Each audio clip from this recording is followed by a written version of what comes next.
Pues voy a hacer mis anuncios, ¿no? Los de siempre, les doy la bienvenida a todas, ¿no? Como ven, ya somos una comunidad y nos gusta tener nuevas personas, nuevos integrantes, porque nos la pasamos muy bien en estas sesiones. Estas sesiones las hacemos una vez al mes y las hacemos en colaboración con el grupo Palabras Compartidas. Yo soy Liliana Pesina, trabajo aquí en el Seminario de Cultura Mexicana y siempre hay un miembro de Palabras Compartidas como protagonista leyéndonos y compartiéndonos uno de los textos que vienen en este libro que se llama Vindictas Cuentitas Latinoamericanas que publica la UNAM, que justo es un rescate de aquellas mujeres que a veces ni siquiera alcanzaron a ser publicadas porque estaban bajo la situación del canon donde la mayoría que se publican y la mayoría que se pensaba que era lo que debía presentarse al público era textos de hombres.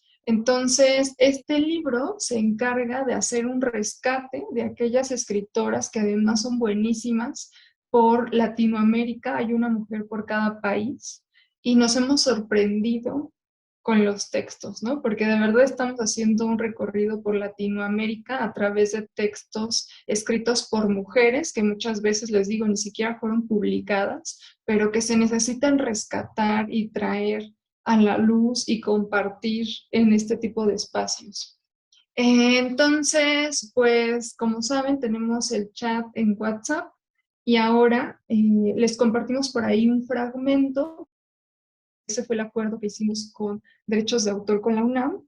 Y aquí leemos o la totalidad o el final del cuento si es muy largo. Esta sesión nos tocó Carmen Martínez, quien es nuestra protagonista y a la que le voy a dar la palabra en un momento. Y estamos leyendo La sangre florecida de Susy Delgado.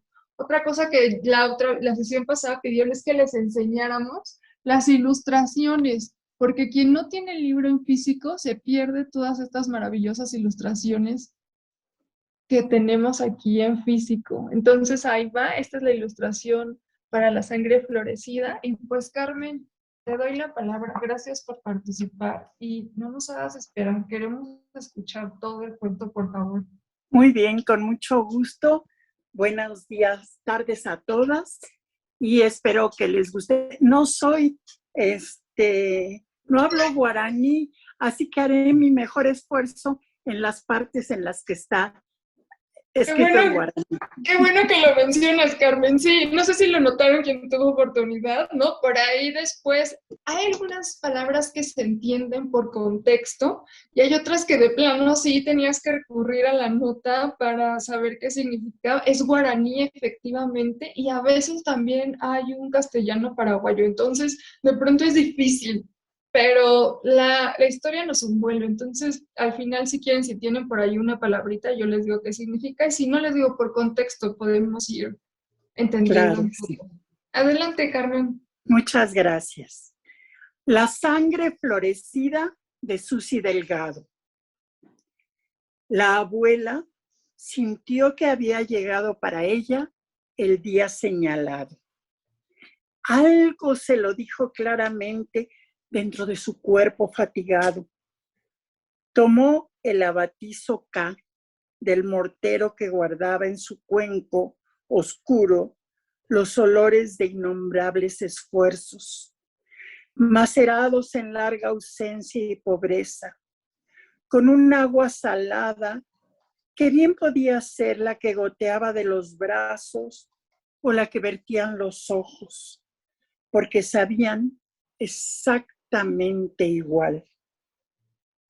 Y emprendió aquella tarea por tanto tiempo temida y soñada. Sintió que en ese mazo pesado y mugriento que latía en sus manos como a punto de estallar, dormía un acto de justicia, la flor de un día hermosa, inaplazable. La abuela reunió en su puño los 80 años de pisar maíz pobre, de pisar maíz pobre y desprecio en un mortero sordo. Rezó una brevísima y extraña oración con los dientes apretados y descargó todo el peso acumulado de un rotundo golpe en las espaldas del viejo que cumplía su ritual diario de rezongar con los yuyos del tereré en las manos, porque era un verdadero escándalo que las mujeres no se los pisaran en el mortero. Lo que es trabajo de mujer, tiene que hacerlo la mujer. Así mismo, pensó ella, y empezó a esparcir furiosos golpes en el cuerpo flaco y desvencijado del viejo, que solo atinó a doblarse bajo los golpes, como si buscara la protección de la tierra, atreviéndose apenas a espiar entre los dedos con los cuales se tapó el rostro aterrado. Mientras cumplía su extraño ritual, ella recorrió mentalmente toda la cuenta que el viejo tenía con ella. Desde esos abandonos que empezaron en tiempo de la guerra, la única vez que no se fue por propia voluntad. Y luego se fueron volviendo costumbre con la excusa de salir a buscar un poco de plata para los 4 hijos que les quedaban, de los 10 que habían tenido la infelicidad de nacer en ese hogar de trapos viejos y cosechas magras. Recordó esa especie de fastidio que parecía ir aumentando en su marido con cada angelito que sumaban a las pequeñas cruces del cementerio, y que al hombre de la casa nunca se le ocurría mejor remedio al problema que irse. ¿Quién sabe si no era para sembrar de más angelitos otros cementerios? Ella se quedaba con esas 4 bocas pequeñas pero hambrientas, y lo poco que dejaban esos pecoré y mondaja que cruzaban la chacra abandonada en sus sinvergüenceadas siesteras. Se quedaba con la miseria que ella misma y su ahijado, un muchachón rengo y arruinado, alcanzaban a sembrar por ahí, cerca de la casa nomás, hasta donde esos haraganes no se animaban a llegar.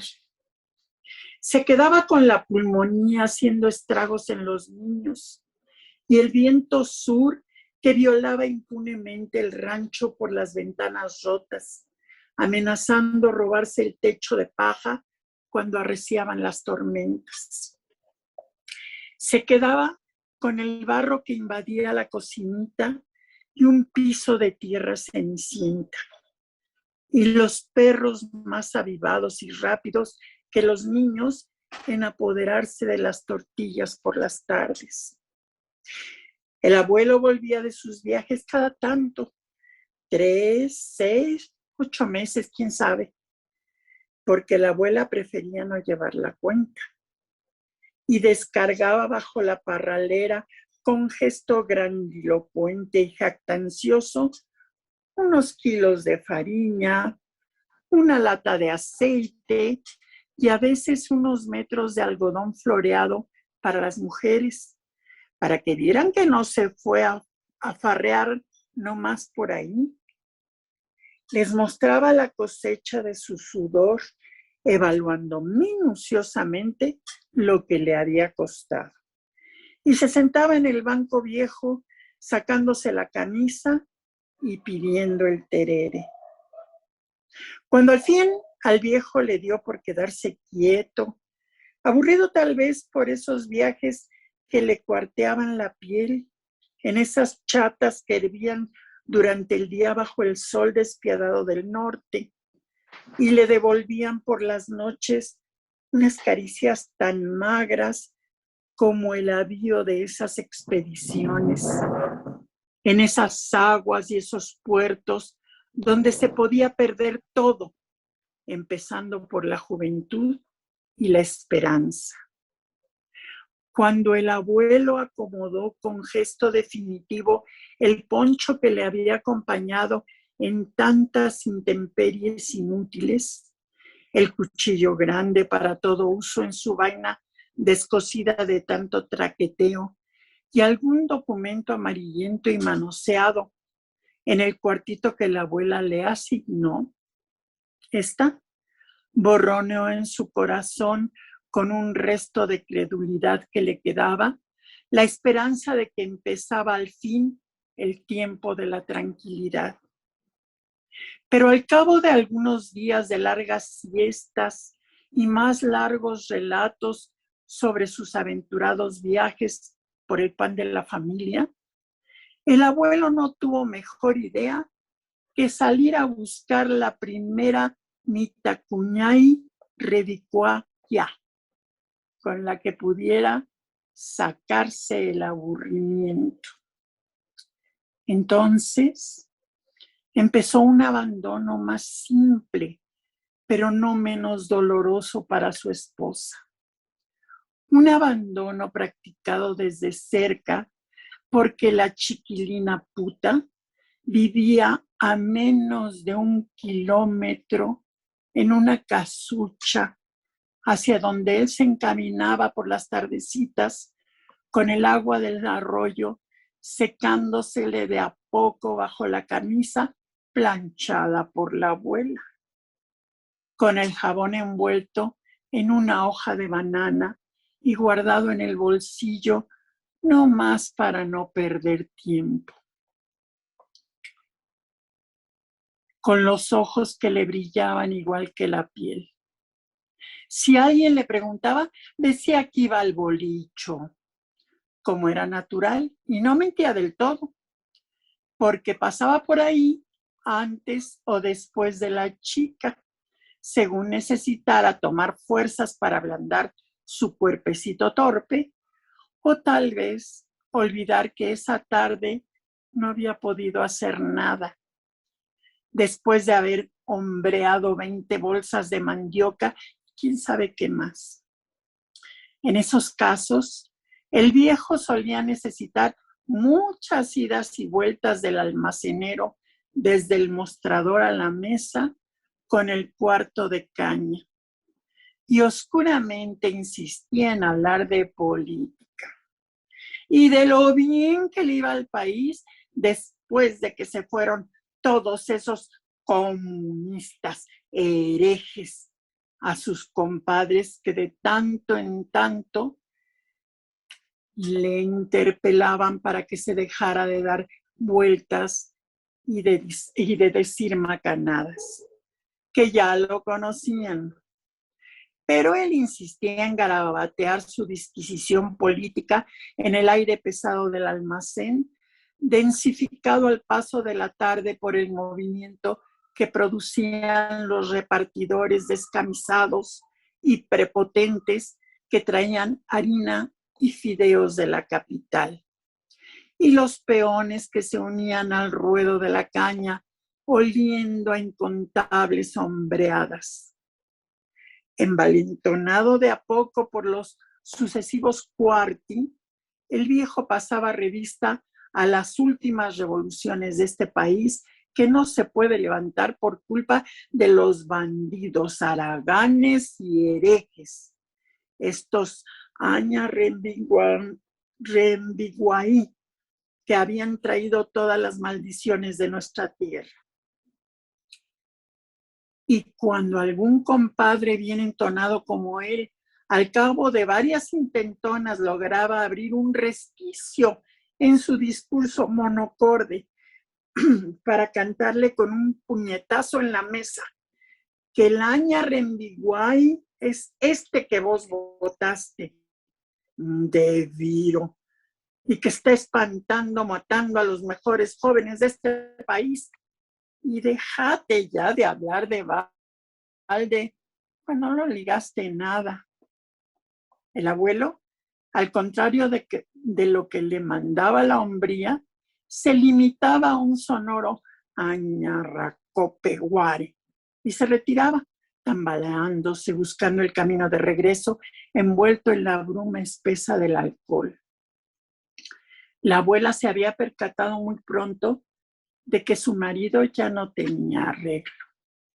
Y entonces, aunque siempre respetó el juramento de casada y nunca lo echó de la casa, clausuró para siempre la posibilidad de que éste llegara hasta su lecho, con la sencilla operación de ubicar a su lado a los nietos, todas las noches en la enorme cama matrimonial.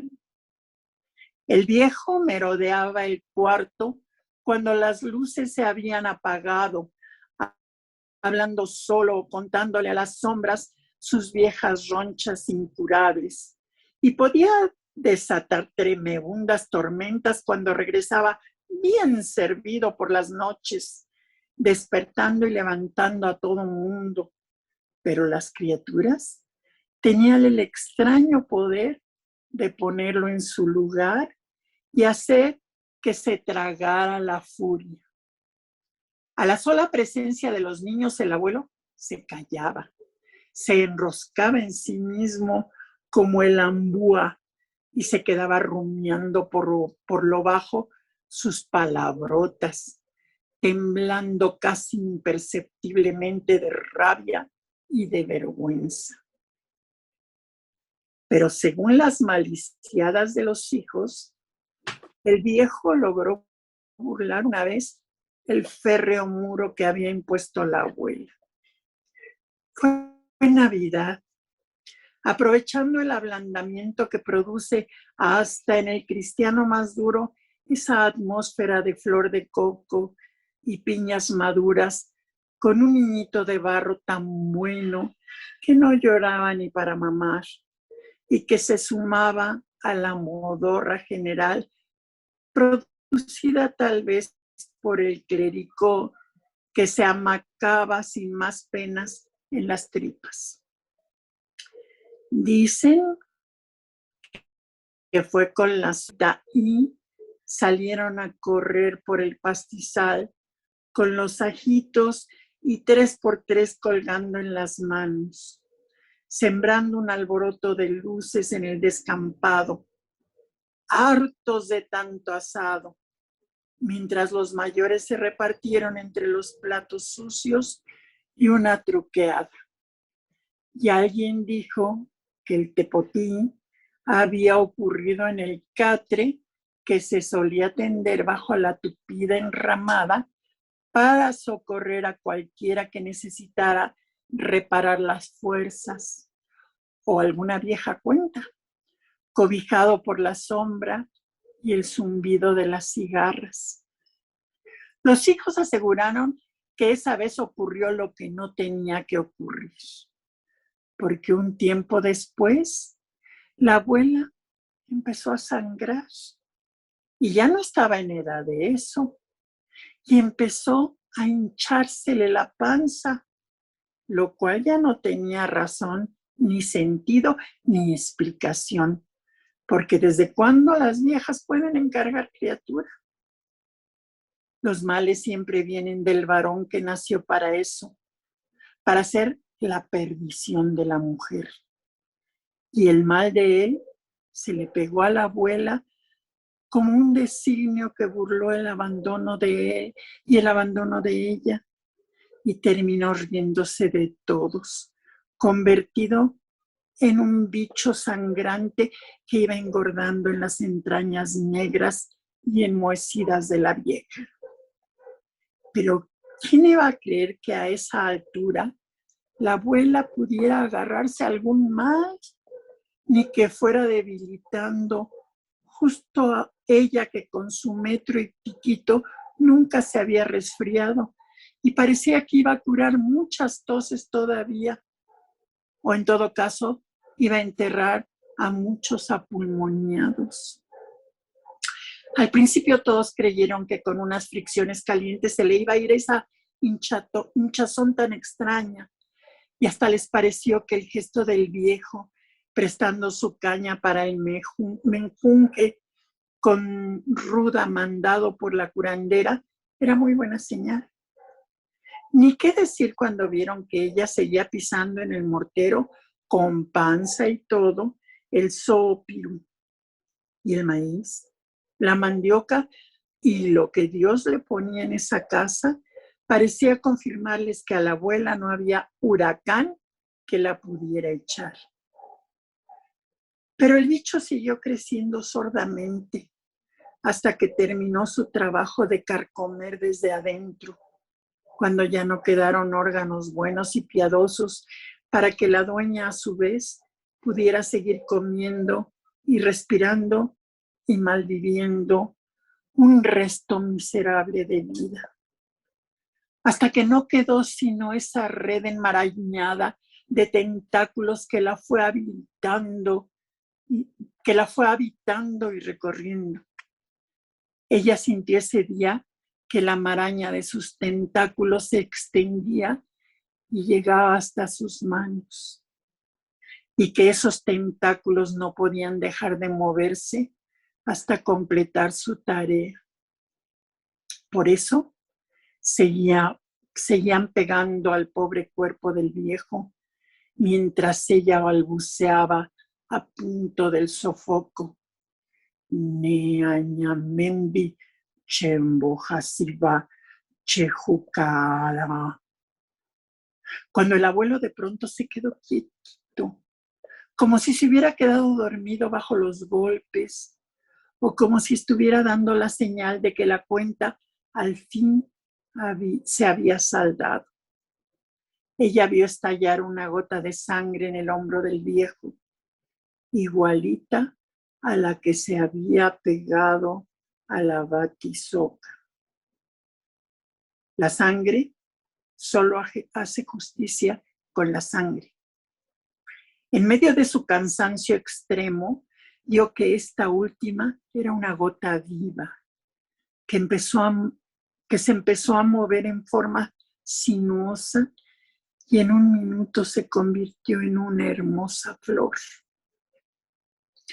La abuela vio claramente la sangre florecida justo cuando ocurrió el otro estallido, ese que emanó de pronto un agua triste, como una oscura fuente nacida en sus deshilachadas vísceras, que empezó a regar el suelo con el caldito de verduras que ella había almorzado ese día, con cada una de las arvejas que se había atrevido a tragar, envejecidas y arrugadas como ella, al fin de esa jornada agotadora.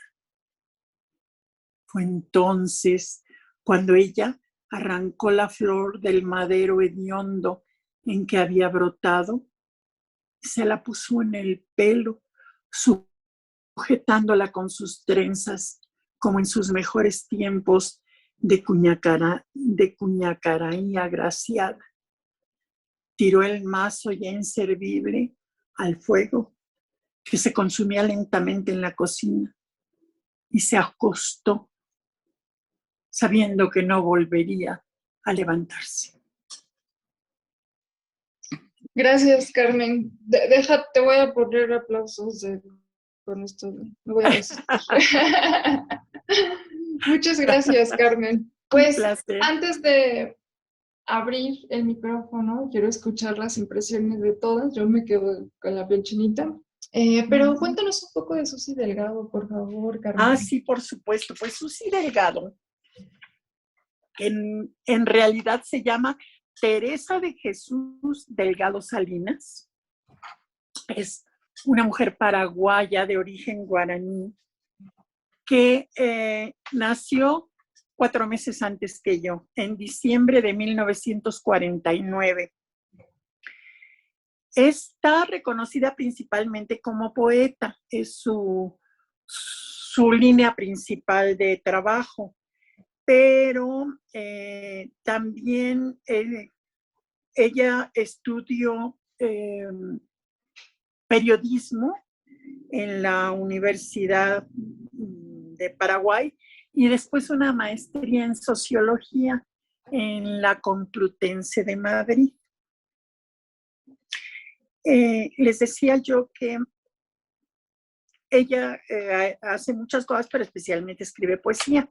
Pero además escribió una columna semanal en el diario Hoy y fue responsable de la sección cultural de la Nación, donde dirigió la exitosa colección escolar Grandes Figuras de la Literatura Paraguaya.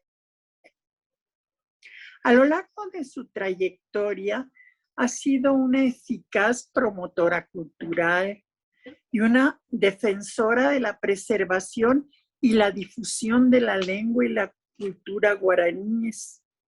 Una muestra de ello es su obra poética, que ha sido escrita lo mismo en castellano que en su lengua nativa. Algunos de sus libros de poemas en castellano pueden consultarse seguramente en una lista especial, no se los voy a decir porque no tiene caso, pero en 2002 publicó el volumen de cuentos que se llama La sangre florecida. Déjenme ver, no les dije el lugar en el que nació. Nació, les decía, en diciembre, el 20 de diciembre de 1949 en San Lorenzo, en Paraguay.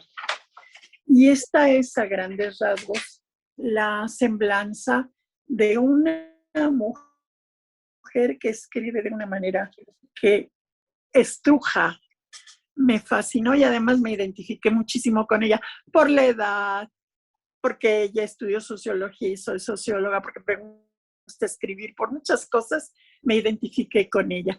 Yo espero que les guste y que la sigan porque es magnífica, según yo.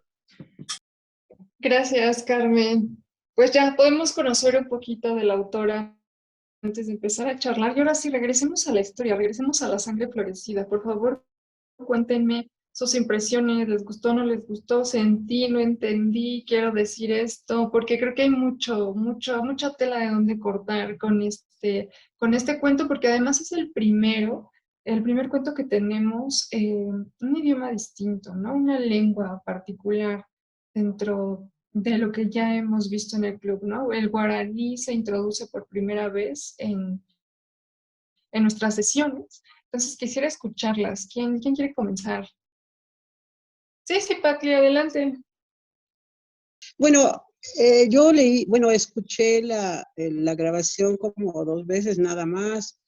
Ahorita ya no alcancé el otro pedazo que leyó, pero pues a mí me da cosa, cuando yo lo escuché y ahorita que escuché el otro pedazo, ay, se me hacía así como estómago.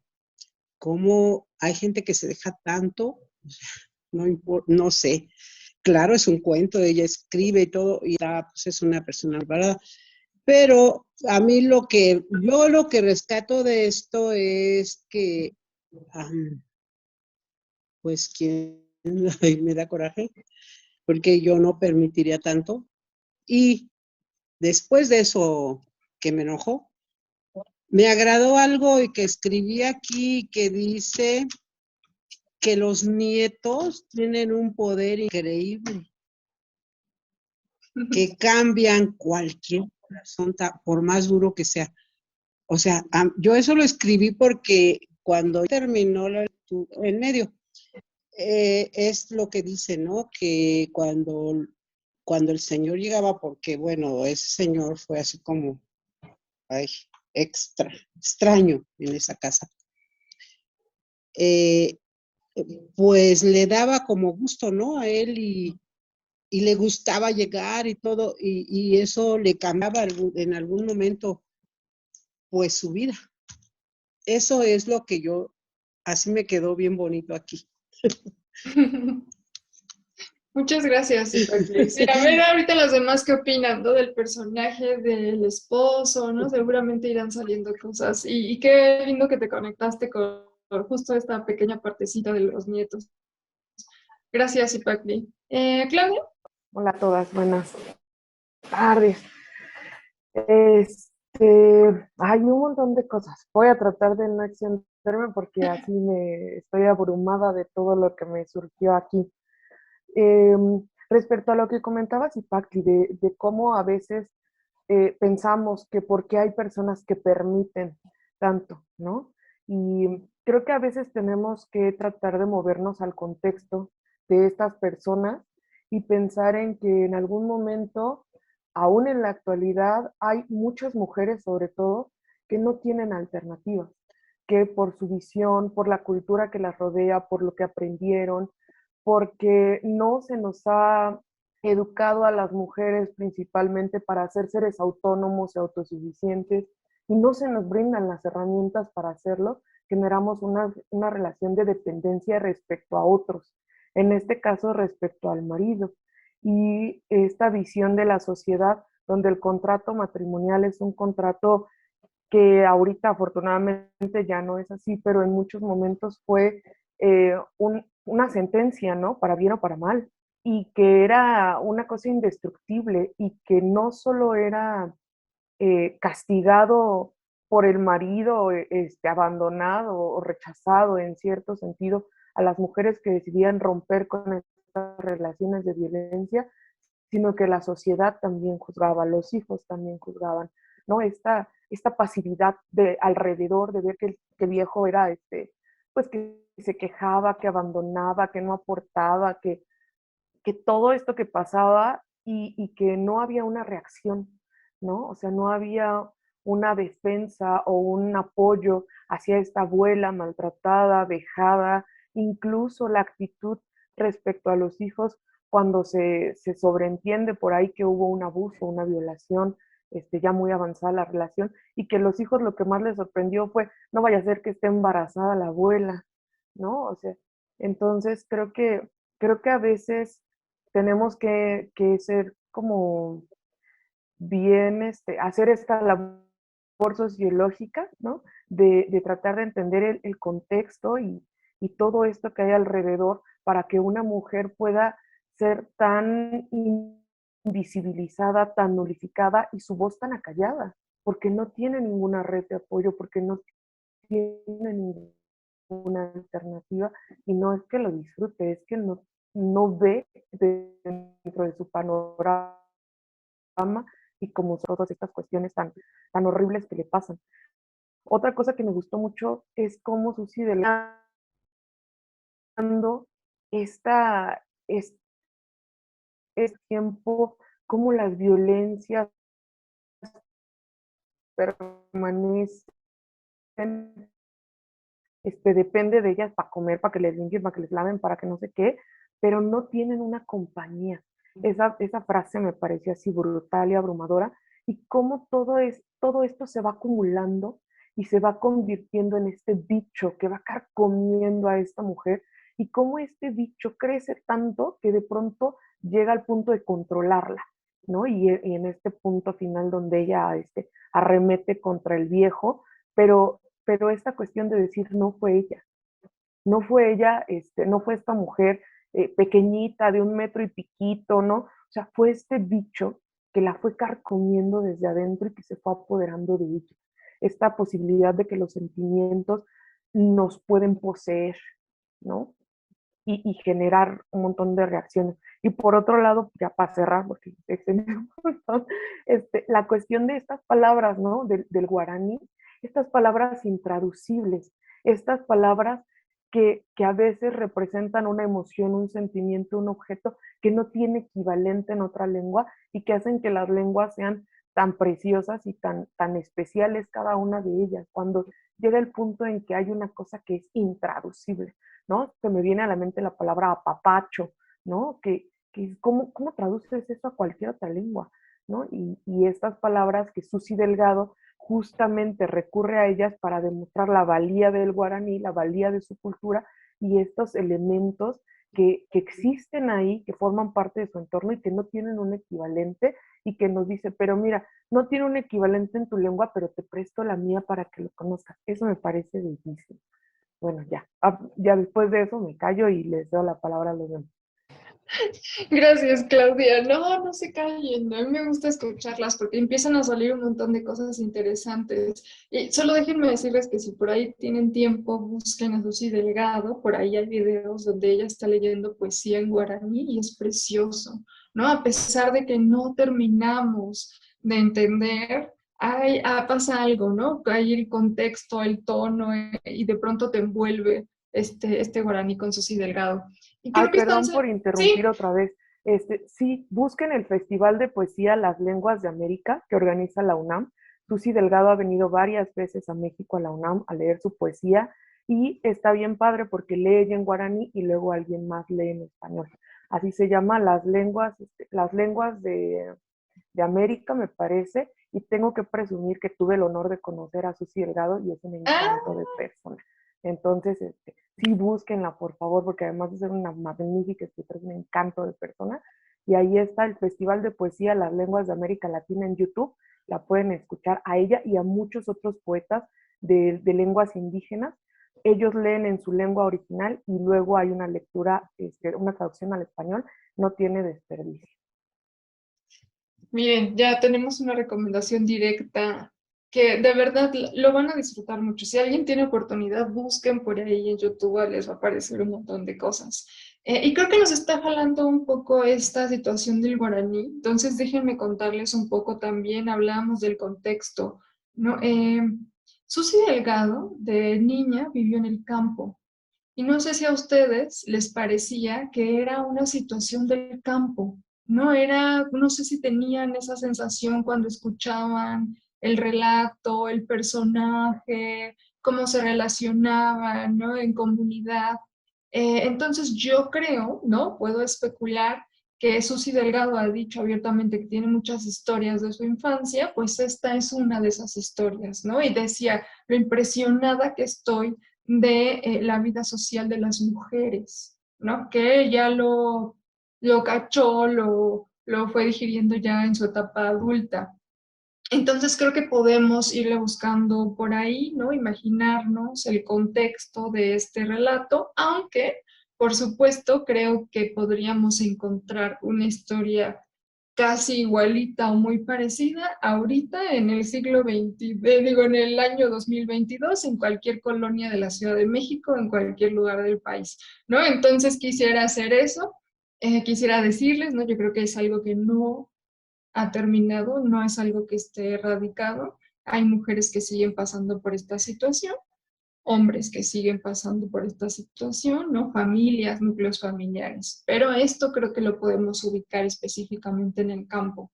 Y otra de las cosas que decía Susi Delgado es que de pronto cuando se fue a estudiar, ¿no? Estudios superiores, pues el guaraní quedó un poco rezagado, ¿no? Porque decía, no, no puedo llegar y hablar en guaraní porque tal vez la iban a juzgar, ¿no? La iban a ver como alguien justo del campo, alguien que no está a la altura de una licenciatura, ¿no? De estudios. Entonces lo dejó un tiempo y una vez contó que una vez le pidieron traducir algo a guaraní y dijo, ¿por qué estoy huyendo de mis raíces? No, justo tengo que hacer un rescate de mi voz y entonces ella se suelta a escribir y además escribe este cuento y me parece un gran acierto, ¿no? Y es justo creo cuando ella se da cuenta de que no tiene que ocultar quién es, sino compartirlo, sacarle provecho, darle la vuelta y termina siendo un gran acierto para Susi Delgado. Eh, Le voy a dar la palabra a Ada porque levantó la manita y luego la bajó, pero le voy a dar la palabra para que vean que estoy atenta, que estoy hable y hable. Qué mala, Ada, tú yo que me así, había arrepentido. No, me estaba mira, estirando, me puedes decir. sí, solamente hice esto. No, este, perdón, este cuento a mí me ha llamado poderosamente la atención porque nos va adentrando de una manera muy especial y específica en un mundo, como tú dices, que podemos encontrar en cualquier país latinoamericano, y creo que lamentablemente no solamente en los países latinoamericanos.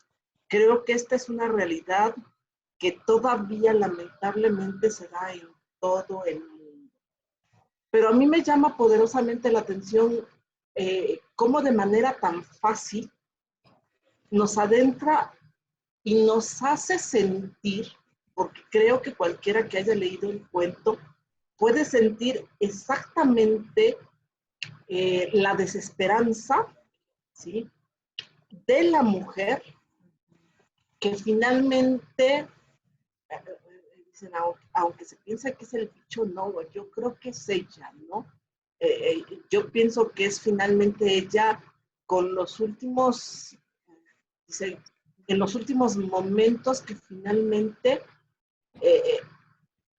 puede de alguna forma, pues yo no diría que cobrar venganza, pero sí de alguna forma dejar huella o marca o que se den cuenta de lo que realmente ella está viviendo, ¿no?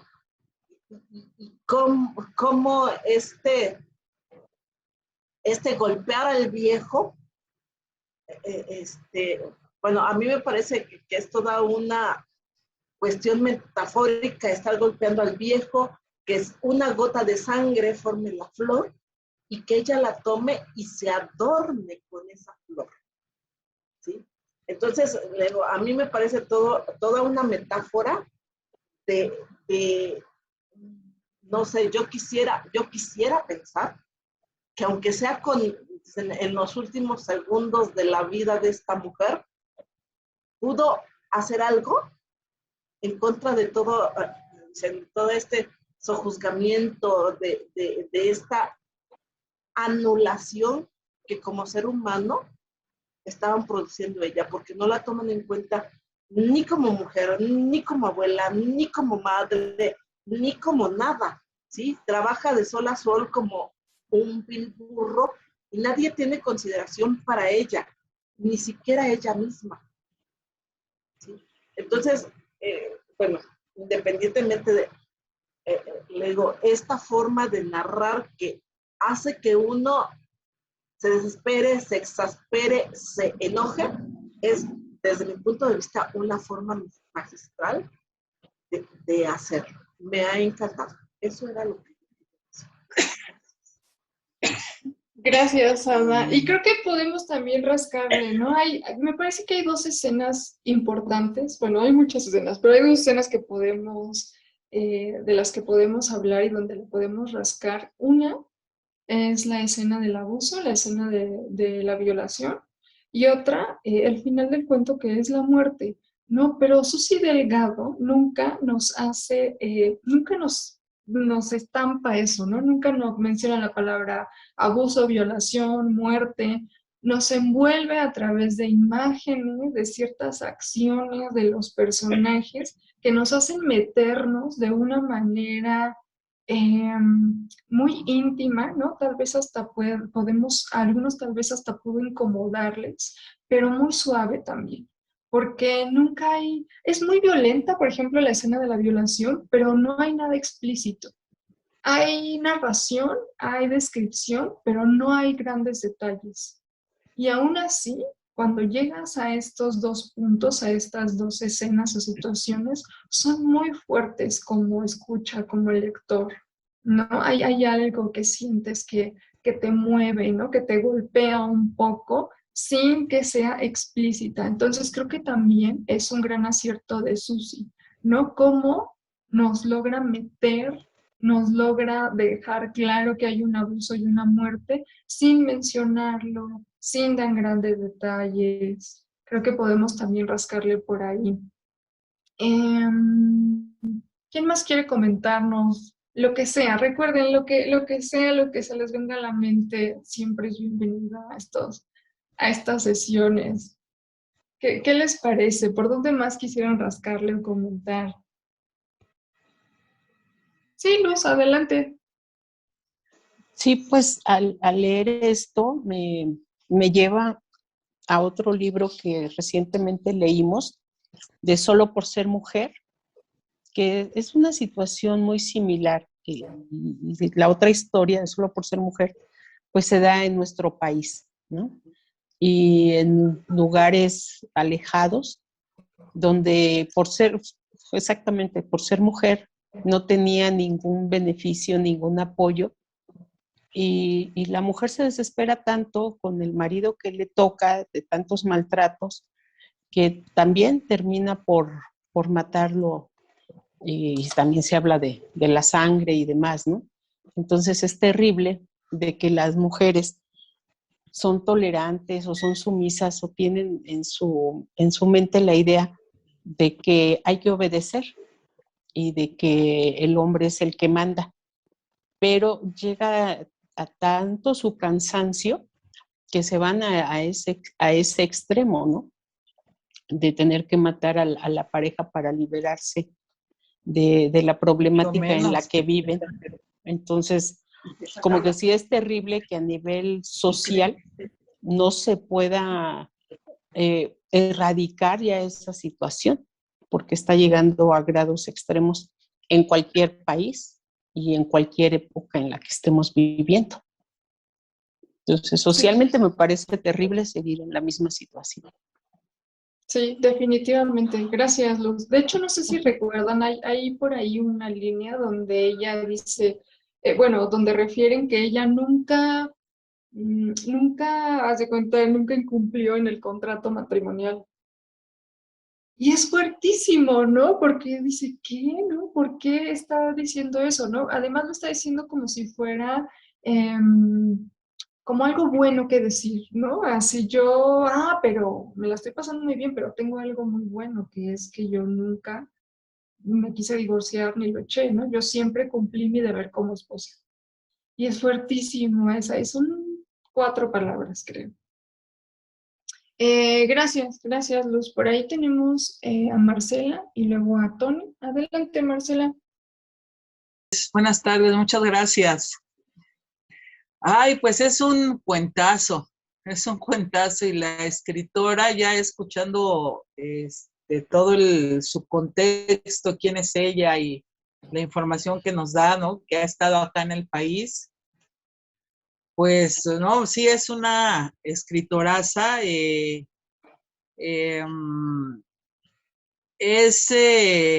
un cuento muy crítico, ¿no? De la situación que vive la mujer en su país, en su contexto, ¿no? Y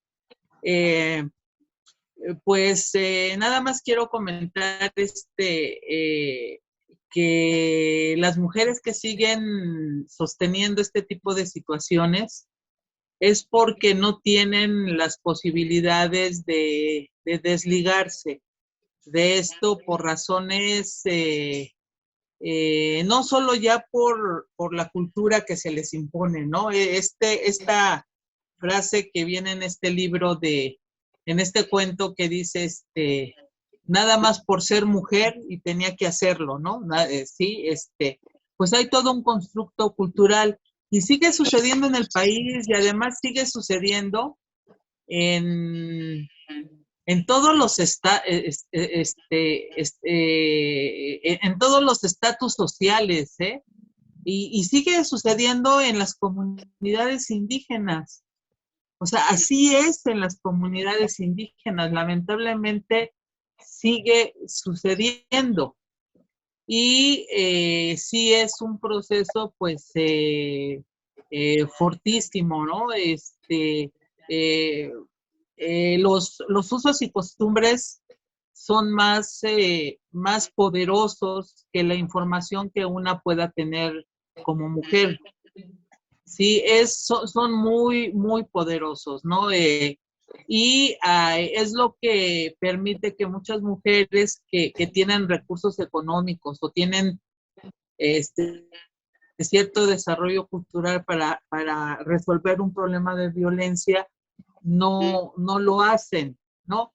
Bueno, pero también está que pues sí hay un desarrollo en relación a la condición de la mujer. También conozco mujeres urbanas de ciudad, ¿no? Que al escuchar que hay instituciones que se dedican a apoyarlas, privadas o públicas, deciden separarse.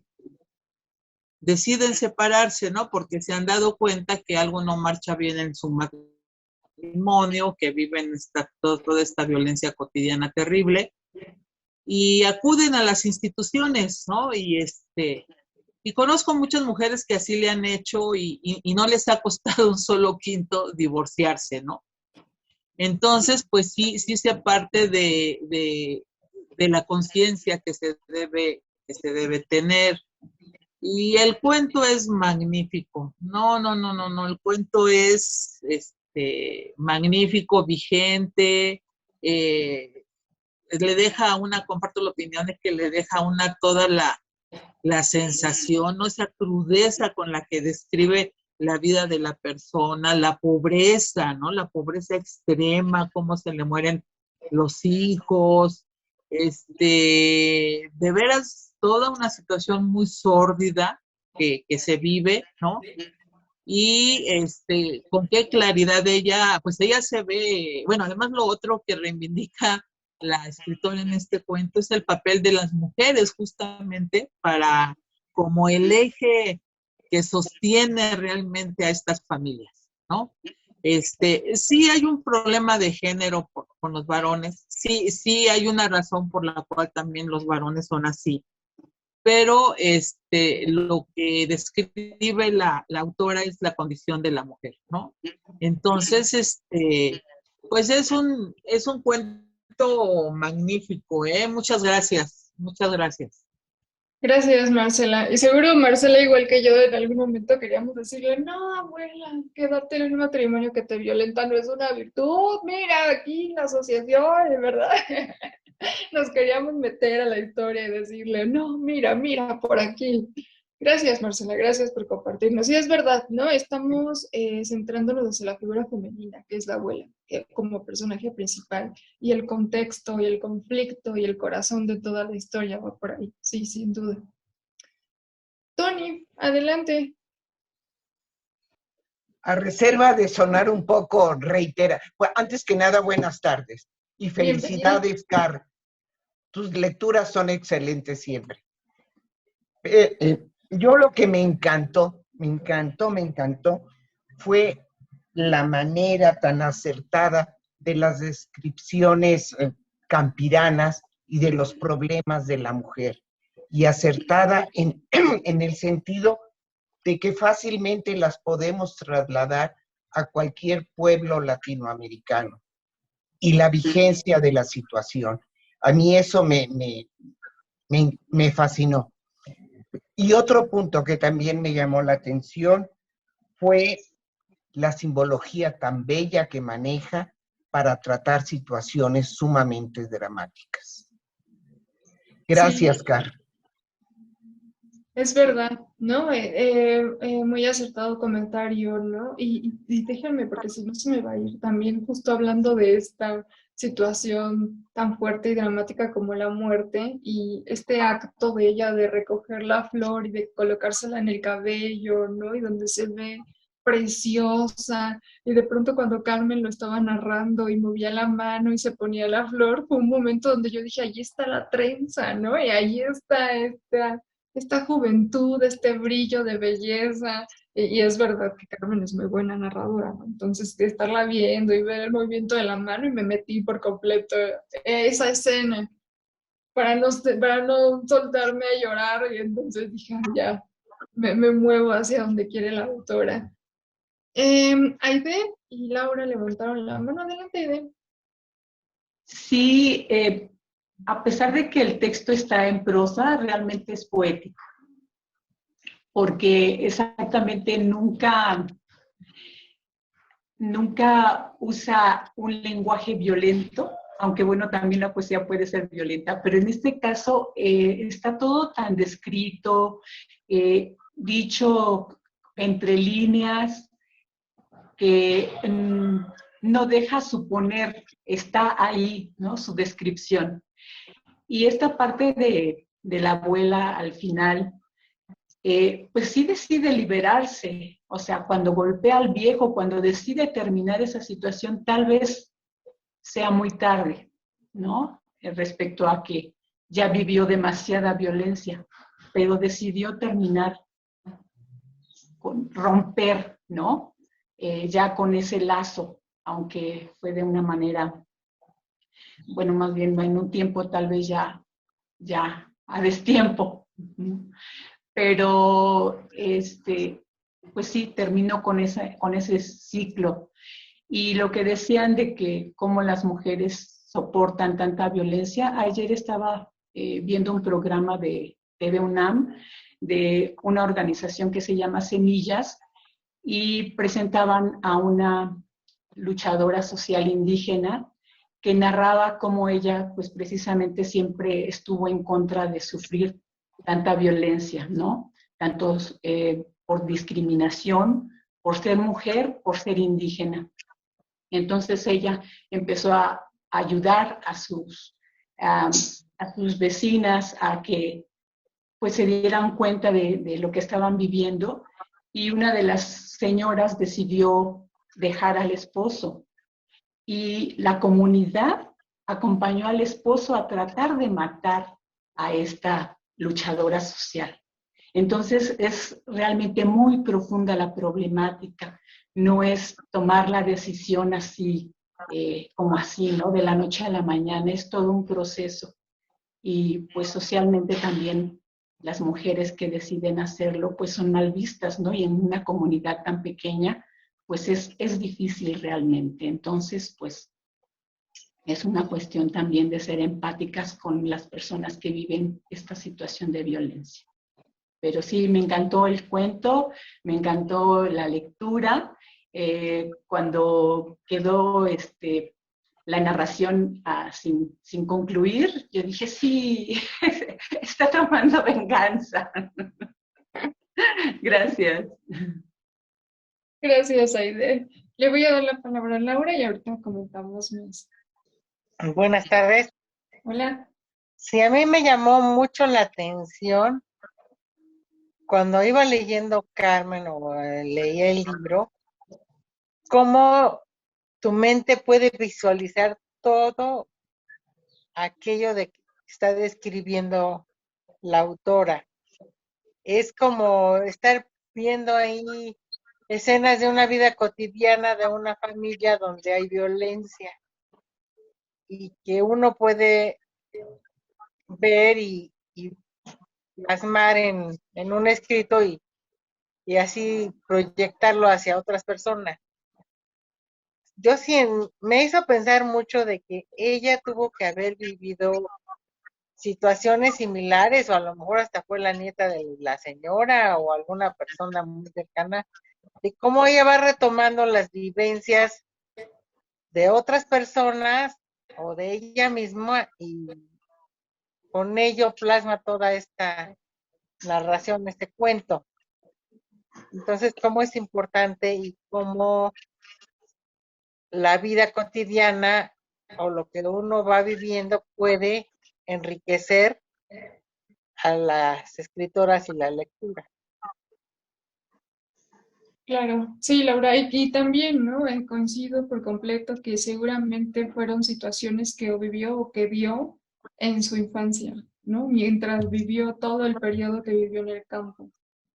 Sin duda, creo que está relacionado. Y ella lo ha mencionado, ¿no? No abiertamente como sí, era mi vecina, o sí, fue mi abuela o mi madre, ¿no? Pero sin duda lo ha dicho, estas historias las traigo de mi infancia, de mi vida en el campo, ¿no? Y luego además nos cuenta las dificultades que tuvo, por supuesto, como mujer, de salir del campo a irse a estudiar, ¿no? A estudios superiores, convertirse en una académica, en una escritora, ¿no? Por ahí algunas escritoras del libro han dicho, a mí me vetaron cuando saqué este tema, ¿no? Porque eran temas inapropiados, porque socialmente, socioculturalmente además, eran mujeres rechazadas en su época cuando sacaban este tipo de textos. ¿Por qué? Porque la violencia está normalizada, ¿no? Porque vienes a hacer escándalos, porque vienes a hacer chismes, porque ¿de dónde sacas eso? ¿No? Esta es nuestra vida, así vivimos, así es lo normal, ¿no? Entonces justo Creo que también hay un doble trabajo de ellas, no solo escribirlo, sino compartirlo, sacarlo a la luz en su tiempo. Y por eso creo que muchas veces fueron rechazadas hasta el grado de vetarlas, ¿no? Y no publicarlas, a pesar de que cuando nosotros leemos decimos, por supuesto que tiene que ser publicado esto, ¿no? Y compartido en masa. Muy bien, muy bien. ¿Alguien más quiere, para ir cerrando nuestra sesión? Tampoco quiero que nos quedemos así todas apachurradas, ¿sabes? Y con el cuento de Susi de pronto nos deja una sensación muy particular. Déjenme decirles también por ahí, no sé ustedes qué pensaron. Hola, Constanza, ahorita te doy la palabra. Cuando empieza a hablar del bicho, de pronto puede ser algo muy metafórico o algo muy simple que tiene una enfermedad que tal vez es una enfermedad de transmisión sexual o tal vez es la edad, porque ya era una señora grande, ¿no? Nunca lo dice, pero sin duda hay algo que, como el cuento lo dice, la carcome por dentro, ¿no? Al grado que la lleva a la muerte. Por ahí tampoco se dice, les digo, Susi Delgado es súper sutil, pero nos hace sentir las escenas, el dolor, el sufrimiento. ¿Ya se me fue Constanza? No, ¿verdad? No, Ahí estás. aquí estoy. Hola, Sí, adelante. en realidad es Ivonne. ¡Ah! Hola, Ivonne. Como dice Constanza, Hola. me quedé ahí, no había visto. No. Hola, buenas tardes a todas. Hola, te escuchamos bien. Gracias. Yo solo quiero sumar a todo lo que han dicho, que lo que me agrada es que sí retrata una situación terrible que me parece que no es ajena todavía a nadie, puesto que aunque individualmente alguien haya dado su lucha, alguna mujer haya hecho su lucha, siempre hay madres, abuelas, hermanas, tías, ¿no? Todavía hay mujeres alrededor que viven el ser mujer como una diferencia y desigualdad que lleva y que autoriza la violencia en la cultura patriarcal. Si bien eso es cierto, lo que me agrada del texto, y lo agradezco, es que me parece que de la violación y de todo esto nace este bicho que me parece un acto simbólico de la furia de la abuela, ¿no? Y la autora le regresa el poder a las raíces de la abuela. Lo que yo quiero decir es que cuando Car lee en guaraní lo que lee, que quién sabe qué significa, a mí me resulta como un poderío de esas lenguas indígenas, nativas, ese poderío para maldecir, ¿no? Y entonces me parece que ese monstruo que nace de las entrañas de la abuela, que es simbólico, que es su violencia y es al mismo tiempo que la violencia, la liberación, habla en guaraní y la abuela dice esto, ¿no? Y me parece que es una maldición al abuelo y a todo lo demás, claro, antes de morir, ¿no? Pero el hecho de ponerse la flor es la victoria de la abuela. Entonces, creo que la autora, si bien retrata todo esto, si bien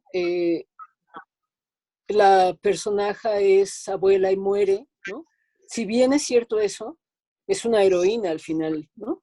O sea, le regresa el poder a la abuela y el poder en lo indígena y el poder en su lengua, en su dialecto, en su idioma, ¿no? Yo le diría idioma, y deja un sabor de aquí nada está perdido, ¿no? Ni aún en la muerte. Entonces eso es lo que yo quiero agregar y pues quiero agradecer el texto. Car, muchas gracias. Y a todas. Gracias, Ivonne. Y les voy a leer la traducción de la última línea en guaraní que se dice, que es justo de la escena de que estamos hablando. La abuela dice, hijo del diablo, que me enfermas, que me matará.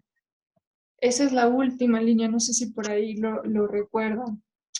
Nos quedan unos poquitos minutos, le voy a dar la palabra a Adam, Marcela y Laura, pero les pido que sean muy breves porque nos tenemos que desconectar.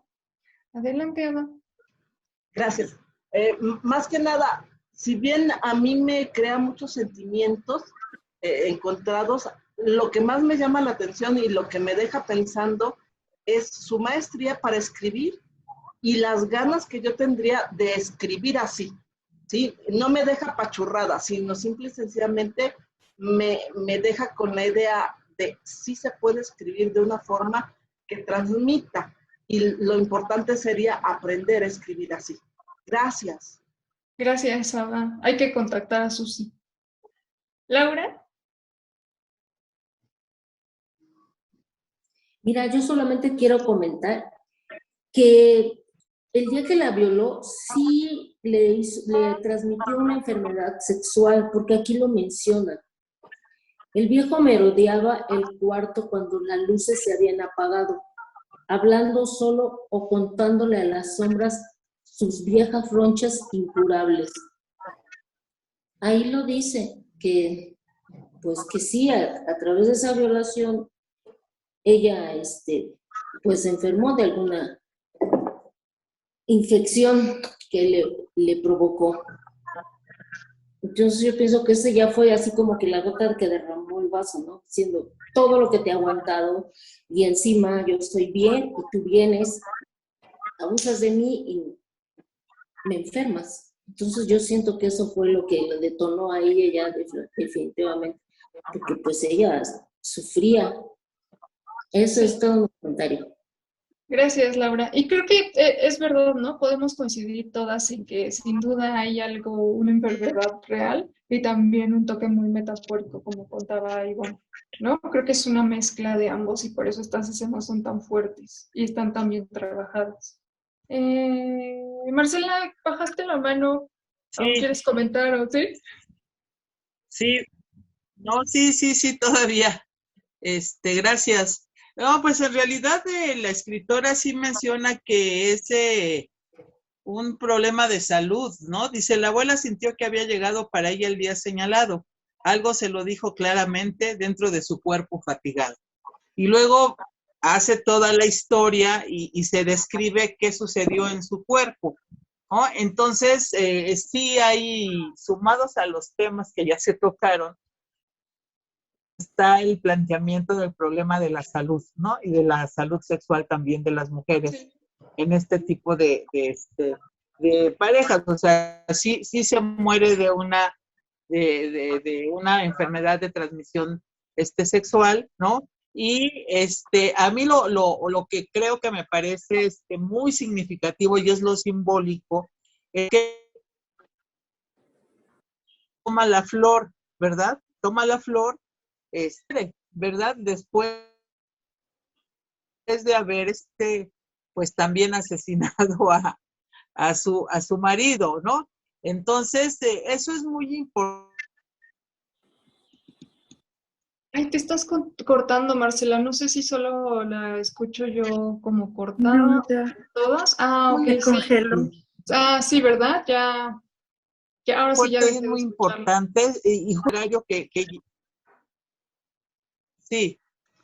Sí, es un recurso. Te dejamos de escuchar, Marcela, pero sí, por supuesto, ¿no? Hablábamos de la flor, por supuesto, es una situación muy simbólica, ¿no? Porque además cuando ¿qué pasa? Pues las flores florecen en primavera, ¿no? Pues cuando florece una flor representa vida, o sea, hay un montón de cosas donde podríamos rascarle este acto de que la flor florezca justo a través de la sangre y que se la coloque antes de morir, ¿no? Sí, pero bien. también la muerte, propia mano, que es una figura que se maneja por muchos escritores y escritoras, como para el proceso de propia liberación, la persona, sea hombre o mujer, tiene que por propia mano acabar con una forma de ser, ¿no? Y este es un recurso, no lo maneja solo ella, lo manejan muchos escritores, y eso también pues mucha perspectiva a este cuento, ¿no? La vida no queda en lo que ella escribió, sino hay una perspectiva mayor, pero se tiene que acabar lo que no permite que sea. Y ella, pues lo acaba, ¿no?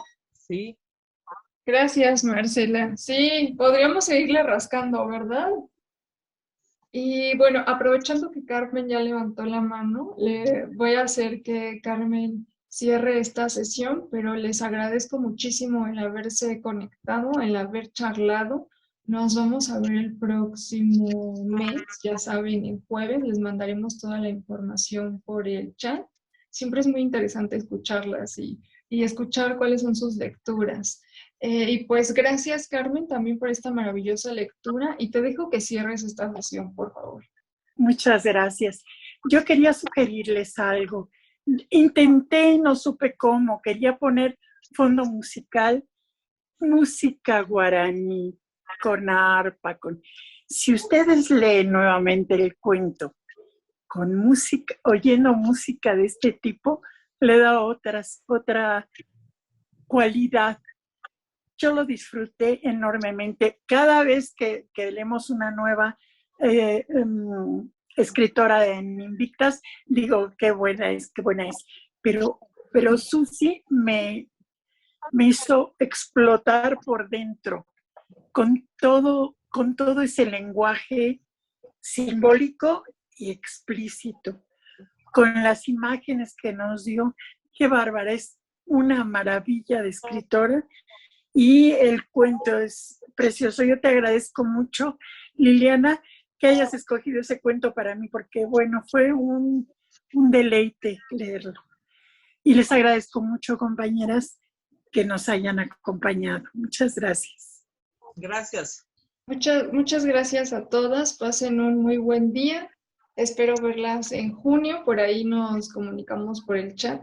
Por ahí también voy a abrir en algún momento el chat para que juntas seleccionemos la lectura de julio, ¿no? Ya estamos preparando, sé que apenas estamos en mayo, pero yo ya estoy pensando en la lectura de julio. En algún momento podremos leernos y escribirnos en el chat porque ahora está cerrado. Así que nos vemos pronto, cuídense mucho y espero que hayan disfrutado el cuento ya, Carmen. Gracias, Carmen. Gracias. Muchas gracias. Gracias. Hasta luego. Hasta la próxima. Hasta la próxima.